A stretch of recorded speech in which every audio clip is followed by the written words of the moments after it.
اللهم رب شهر رمضان الذي أنزلت فيه القرآن وافترضت على عبادك فيه الصيام. اعوذ باللہ من الشیطان اللعین الرجیم. بسم اللہ الرحمن الرحیم وبہ نستعین وہو خیر ناصر ومعین. اللہم صلی علی محمد وآل محمد وعجل فرجہم. معزز ناظرین کرام، آپ کا میزبان سید حماد علی زیدی آپ کی خدمت میں ارمغان نجف کے اس پلیٹ فارم سے حاضر ہے. یقیناً آج ہمارا موضوع ماہ مبارک رمضان کے یقیناً جس کے فیوز و برکات کے حوالے سے ہر ایک مومن متوجہ ہوتا ہے، آمادہ ہوتا ہے، کیوں نہ ہو، کیونکہ بارگاہ الہی بھی خاص طور پر ان ایام میں ماہ مبارک رمضان میں متوجہ اور آمادہ ہوتی ہے کہ آؤ اور زیادہ سے زیادہ اپنے اعمال کی نیکیاں اور فیوز و برکات کو حاصل کرو. تو آج ہم اس ماہ مبارک رمضان کے ایک اہم ترین مسئلے کی جانب متوجہ ہیں کہ جسے فطرہ کہا جاتا ہے، اور اس سلسلے میں ہمارے ساتھ گفتگو کرنے کے لیے موجود ہیں حجت الاسلام والمسلمین مولانا عامر رضا یعصوبی صاحب، جو کہ یقیناً اپنے قیمتی وقت میں سے ہمیں وقت مہیا کر کے یہاں پر تشریف لائے اور مومنین کی خدمت کے لیے اپنے وقت کو خاص کر رہے ہیں. جناب سیدہ، آپ کے آنے کو اور آپ کی تمام تر توفیقات کو اپنی بارگاہ میں قبول فرمائے اور آپ کی توفیقات خیر میں اضافہ فرمائے. آئیے اپنے مہمان خصوصی کو اس پروگرام میں خوش آمدید کہتے ہیں. السلام علیکم ورحمۃ اللہ. وعلیکم السلام ورحمۃ اللہ. کیسے مزاج ہیں آغا صاحب؟ الحمدللہ. دعائیں. آغا، فطرے کی اہمیت کے حوالے سے ہمارے ناظرین کو متوجہ کر کے آپ پروگرام کا آغاز فرمائیے. بسم اللہ الرحمن الرحیم. دیکھیں، فطرے کی اہمیت کے حوالے سے میں آپ کی خدمت میں ایک دو حدیثیں پیش کرنا چاہوں گا جس میں فطرے کی اہمیت کو اجاگر کیا گیا ہے. اور ایک حدیث ہے جو جو امام صادق علیہ السلام سے نقل ہوئی. اتفاقاً دو تین حدیثیں ہیں جو میں آپ کی خدمت میں نقل کرنا چاہتا ہوں، وہ امام صادق علیہ السلام ہی کی حدیثیں ہیں. مولا فرماتے ہیں کہ روزے کی تکمیل جو ہے وہ زکوٰۃ فطرہ ہے. یعنی زکوٰۃ فطرہ کو جب انسان ادا کرتا ہے تو اس کا روزہ کامل اور مکمل ہوتا ہے. صحیح. جس طریقے سے پیغمبر پر درود بھیجنا نماز کے کامل اور مکمل اور کمال کا ذریعہ بنتا ہے، اسی طرح فطرہ جو ہے وہ روزے کے کمال کا اور اس کے کامل و مکمل ہونے کا ذریعہ بنتا ہے. یہ ایک امام صادق علیہ السلام سے کسی نے سوال کیا کہ یہ جو آیت ہے قد افلح من تزکا، اس میں سے کیا مراد ہے؟ تو مولا نے فرمایا اس کی تفسیر میں کہ یہ من تزکا اے من اخرج الفطرہ، واہ، یعنی جس نے فطرہ ادا کیا وہ کامیاب ہوا. قد افلح یعنی کامیاب ہوا، من تزکا اے من کیا کہتے ہیں اخرج الفطرہ، جس نے فطرہ ادا کیا. تو اس اعتبار سے بھی اگر آپ دیکھیں تو یہ انسان کی فلاح اور انسان کی کامیابی کا ذریعہ ہے خدا کی بارگاہ میں. اور ایک اور روایت اگر میں آپ کی خدمت میں جلدی پیش کروں تو چھٹے امام علیہ السلام نے اپنے ایک وکیل سے کہا کہ تم میرا اور میرے سارے گھر والوں کا اور جو بھی غلام وغیرہ ہیں سب کا میری طرف سے فطرہ نکال دو، اور بڑی تاکید کی کہ دیکھو کوئی ایک بھی نہ بچنے پائے، اس لیے کہ اگر کوئی رہ گیا تو مجھے اس پر فوت کا ڈر ہے. اللہ اکبر. تو اس نے پوچھا وکیل نے کہ مولا یہ فوت کیا ہے؟ کہا موت. یعنی اس کا مطلب یہ ہے کہ یہ فطرہ انسان کی زندگی کو بھی طولانی کرتا ہے. تو اس اعتبار سے اگر آپ دیکھیں تو یہ فطرہ کی ایک خاص اہمیت ہے اسلام میں جس کی وجہ سے تاکید کی گئی ہے. اچھا صاحب، یہ لفظ ہے لفظ فطرہ، اب اس کا حقیقی معنی اور مفہوم کیا ہے؟ فطرہ بھی کہا جاتا ہے، فطرانہ بھی کہا جاتا ہے، تو اس کے معنی پر اگر گفتگو کی جائے تو کیا ترجمہ ہوتا ہے اس کا؟ دیکھیں، فطرہ کے معنی اب وہی والی بات ہے، ہم اس کی لغت میں جا کے دیکھیں اور اس کو تو وہ دو تین طرح سے معنی کیا گیا ہے. فطرت کو خلقت سے بھی تعبیر کیا گیا ہے، لہذا جو ہے یہ کیونکہ ہر نفس پر ہے اس لیے اس کو فطرہ کہا جاتا ہے.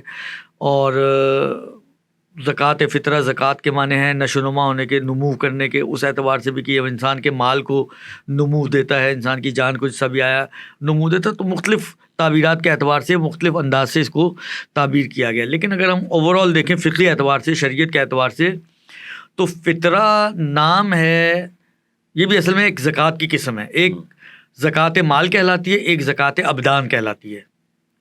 تو یہ جو ہے کیا کہتے ہیں اس کو زکوٰۃ ابدان سے تعبیر کیا جاتا ہے. تو فطرہ جو ہے ایک قسم کا زکوٰۃ ہے، اور ایک خاص چیز کو خاص شرائط کے ساتھ خاص افراد کے اوپر واجب قرار دیا گیا کہ وہ اس فطرے کو شب عید سے لے کر نماز عید تک یا اس دن کے ظہر تک اس کو نکالیں تو اس کو فطرے سے تعبیر کیا جاتا ہے. اگر کافی سارے سوالات ہیں جو اس موضوع کے حوالے سے ذہن میں آتے ہیں، لیکن جو سوال ان سارے سوالوں کی نمائندگی کرتا ہے وہ سوال یہ ہے کہ آقا کیا اگر میں صاحب روزگار ہوں، میں برسر روزگار ہوں، میں کما رہا ہوں، اور میرے گھر میں جو افراد جو نہیں کماتے، مثال کے طور پر میری بیوی، میرا بچہ، میرے والدین ہیں، یا کوئی چھوٹے بہن بھائی ایسے ہیں کہ جو برسر روزگار نہیں ہیں، تو ان تمام کا فطرہ میں ادا کروں گا، یا میں ان افراد کا فطرہ بھی ادا کر سکتا ہوں؟ مثال کے طور پر کوئی بزرگ شخص ہو، اس کے بچے بھی صاحب روزگار ہوں، کمانے والے ہوں، تو وہ بزرگ جو کہ خود بھی کما رہا ہے، تو کیا ان روزگار والے اولادوں کا بھی فطرہ وہی ادا کرے گا، کیونکہ وہ کفیل اور والد ہے، گھر کا بڑا ہے؟ تو اگر صاحب یہ کون کس کا کب فطرہ دے سکتا ہے؟ اگر بیوی کمانے والی ہو تو کیا وہ اپنے شوہر کا اور بچوں کا فطرہ دے گی؟ اس پر واجب ہوگا یا نہیں؟ اس کی وضاحت فرمائیے. یعنی دیکھیے، فطرے میں جو چیز اہم ہے وہ یہ کہ جو آپ کے اہل و عیال قرار پائیں. صحیح ہے نا. یعنی جو آپ کے، اب اس کو میں تھوڑا آسان جملوں میں، شاید یہ لفظ آپ کو فقہی کتابوں میں ملے گا نہیں، لیکن جو مفہوم بنتا ہے، جو مراد بنتی ہے، وہ تقریباً کم و بیش یہی بنتی ہے کہ جس کی آپ کفالت کر رہے ہوں. ٹھیک ہے نا.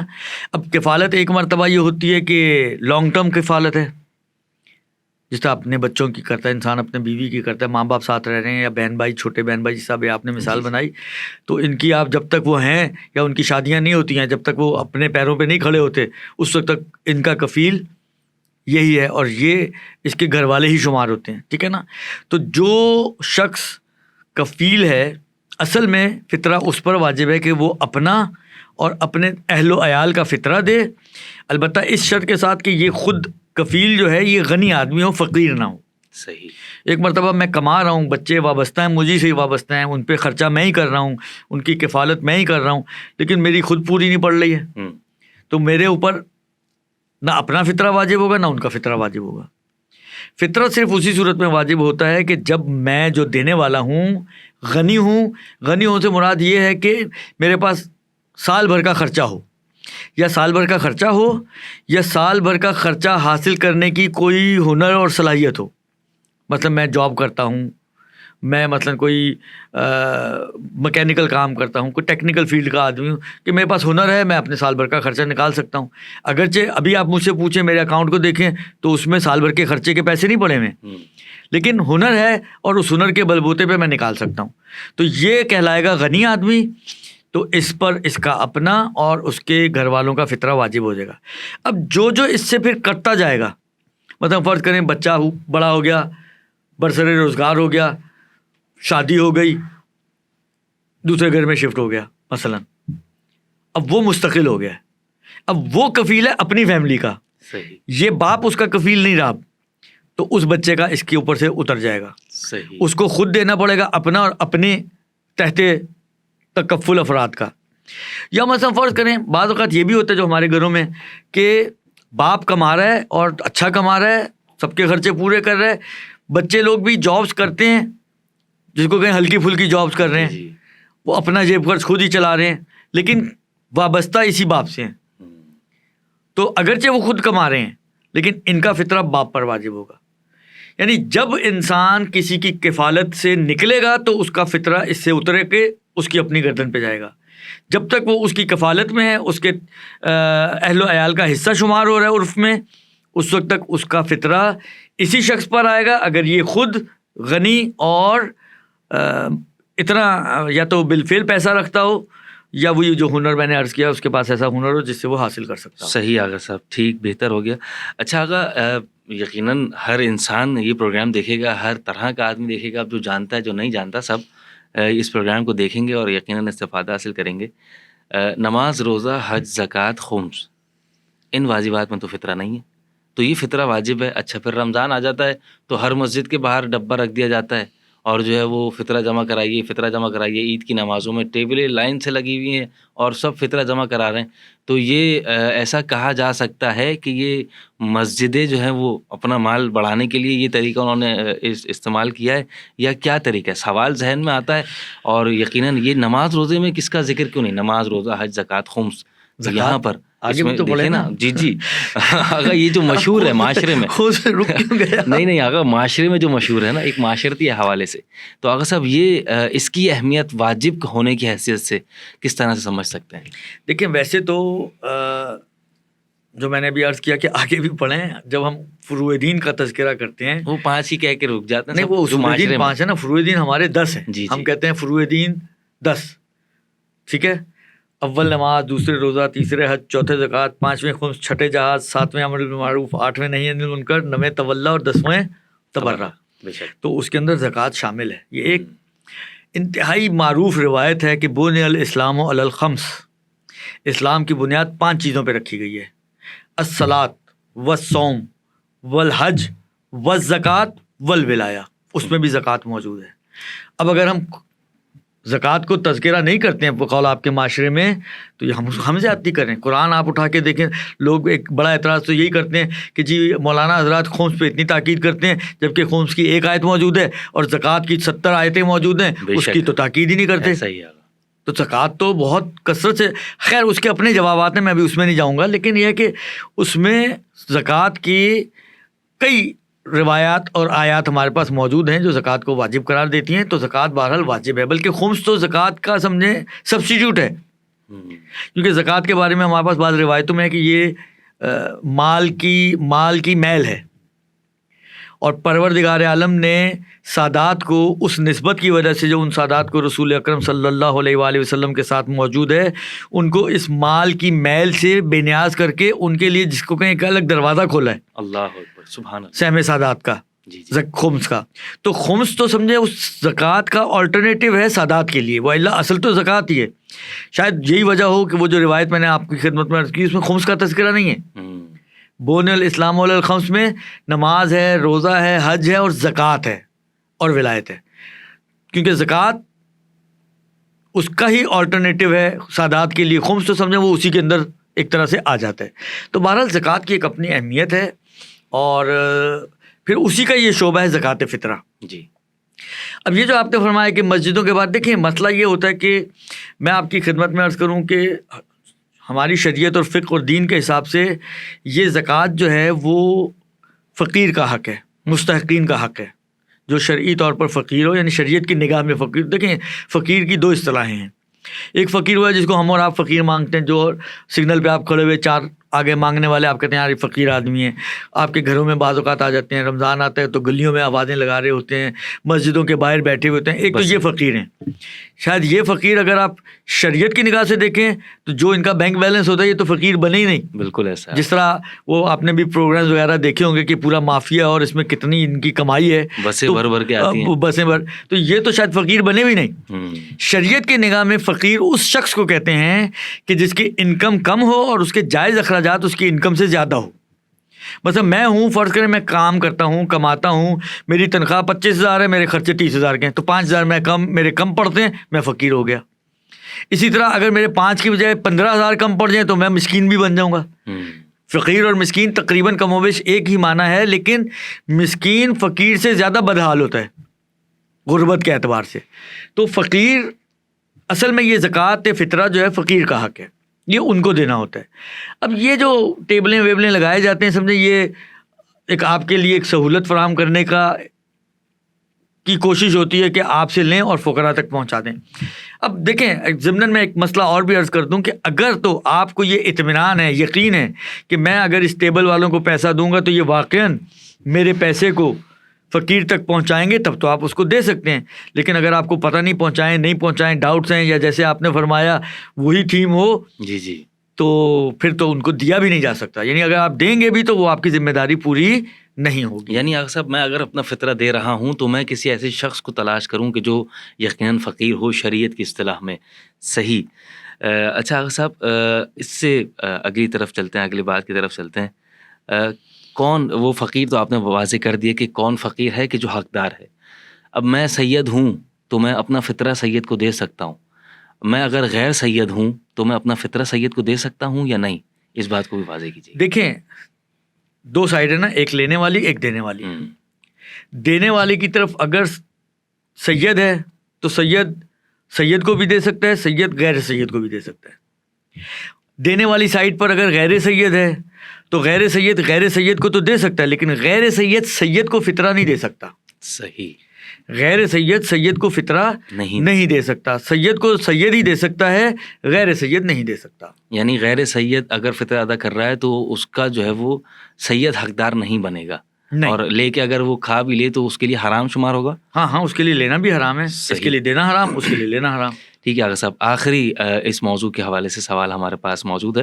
اگر صاحب اگر کئی سال گزر گئے ہوں اور ہم نے اس طرف توجہ نہ دی ہو کسی بھی وجہ سے اور فطرہ نہ ادا کیا ہو، اس دوران ہمارے فیملی ممبرس کی تعداد بڑی ہو یا کم ہوئی ہو، تو کئی سالوں سے جو فطرہ ادا نہیں کیا، تو اب اس کا حساب کس طرح سے نکالا جائے گا اور کس طرح سے اس فطرے کو ادا کیا جائے گا؟ اچھا آگا معذرت، اس میں ایک اور چیز کو بھی شامل کریں کہ فطرہ کتنی رقم یعنی ایک فرد کی جانب سے ادا کی جائے؟ دیکھیں فطرہ کا جہاں تک، پہلے میں رقم والا جواب دے دوں آپ کو. دیکھیں فطرے میں آپ کے پاس 2 آپشن ہیں.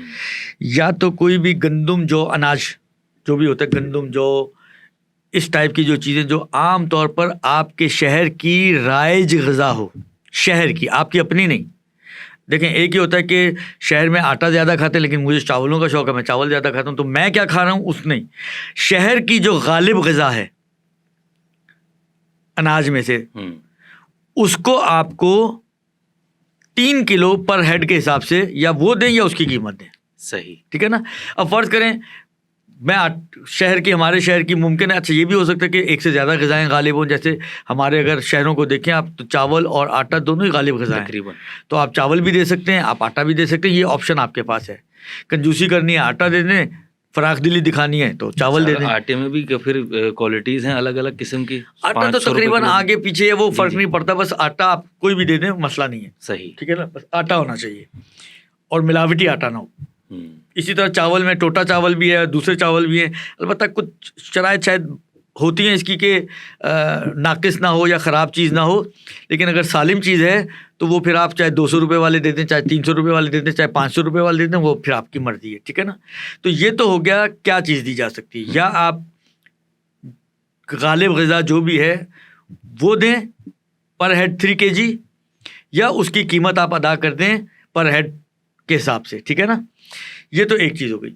دوسری جو چیز ہے کہ اللہ آپ کو نیکی دے کہ کیا کہتے ہیں ہم نے ادا نہیں کیا اب تک، تو اس کے لیے عرض کروں آپ کی احتیاط واجب یہ ہے کہ پچھلے سارے سالوں کا اب آپ کو کیا لگتا ہے، مثلا فرض کریں آپ نے کب سے ادا نہیں کیا، ایک مطلب ہے کہ آج تک کبھی بھی ادا نہیں کیا، تو اب آپ یہ دیکھیں کہ کس سٹیج سے آپ، مثلا 15 سال سے بالغ ہوتا ہے انسان، تو آپ 15 سال سے آج تک کا سالوں کا حساب لگائیں، اور کم سے کم اس حد تک کہ جب تک آپ کی شادی نہیں ہوئی تھی اور بچے نہیں ہوئے تھے تو اس سے پہلے تک 1 آدمی کا، اور شادی ہونے کے بعد 2 آدمیوں کا، اور بچے ہونے کے بعد جتنے بچے اس کے حساب سے آہستہ آہستہ پلس کرتے کرتے اس کو آپ لے کے جائیں اور اس کو کیلکولیٹ کر لیں، تو جو بھی بنتا ہے اس حساب سے آپ اس کو فطرہ آپ کو بہرحال پچھلا دینا واجب رہے گا احتیاط واجب کی بنا پر. جزاک اللہ جزاک اللہ. ناظرین کرام، ہمارا موضوع فطرہ ماہ مبارک رمضان کے اہم ترین موضوعات میں سے ایک. یقیناً سیر حاصل گفتگو کو آپ نے محفوظ فرمایا. دعا ہے پروردگار عالم کی بارگاہ میں، پروردگار تجھے واسطہ اس ماہ مبارک رمضان کا، ہمیں اس ماہ مبارک کے فیض و برکات سے استفادہ زیادہ سے زیادہ حاصل کرنے کی توفیق عنایت فرما. تمام مومنین جو اس کائنات میں جہاں کہیں موجود ہیں پروردگار بحق 4 معصومین تمام کی جملہ آفات و بلیات و مشکلات کو دور فرما. تمام مومنین کی جان مال عزت و آبرو کی حفاظت فرما.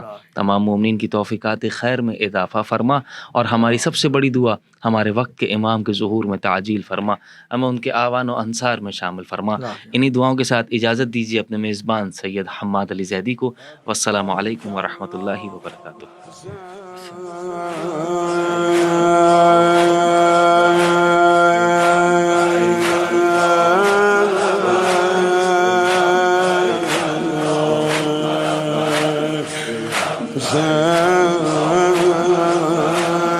لبیک اللہم لبیک لبیک